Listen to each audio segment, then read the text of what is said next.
In today's video, I'm going to teach you how to export in Davinci Resolve for Instagram Reels. By the end of this walkthrough, you'll have a clean vertical 9:16 export that looks crisp on mobile and meets Instagram's preferences without bloated file sizes. Start by launching Davinci Resolve from your desktop. Once it opens, either create a new project or open an existing one with the footage you want to post as a reel. Make sure your timeline is visible in the media pool so we can adjust its settings before exporting. In the media pool, right-click your timeline, hover over Timelines, and choose Timeline Settings. This is where we set the canvas and frame rate so everything fits Instagram's vertical format. If you don't see the timeline right away, check that you're on the Edit page and that the media pool panel is open. Inside Timeline Settings, look for the Timeline Resolution dropdown. First, uncheck Use Project Settings so you can make changes just for this timeline. Now set the resolution to 1080 by 1920. This is vertical full HD. Think of it as flipping 1920 by 1080 on its side. Perfect for Reels and other portrait platforms, and it prevents black bars or unexpected cropping. Next, set the frame rate.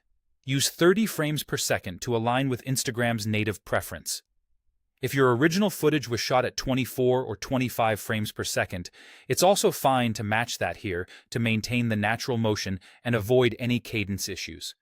Consistency with your source is key for smooth playback. With the timeline set, head down to the Deliver tab at the bottom of the screen. We'll dial in export settings for great quality without unnecessarily large files. For format, choose either MP4 or QuickTime.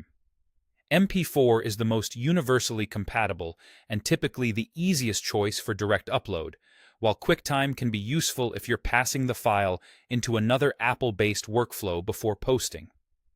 For codec, select H.264. It's widely supported by social platforms and offers excellent compression with good quality.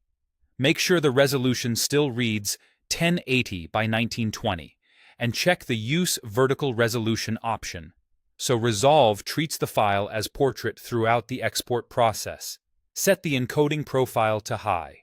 This boosts detail and color handling while staying compatible with Instagram's processing, helping your footage retain clarity after platform compression. When everything looks good, click Add to Render Queue. Your job moves to the panel on the right, ready to render. That's it.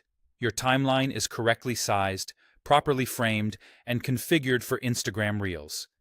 As a final tip, keep important text and graphics away from the very top and bottom edges to avoid UI overlays, and consider exporting a brief test clip to confirm quality before posting the full video.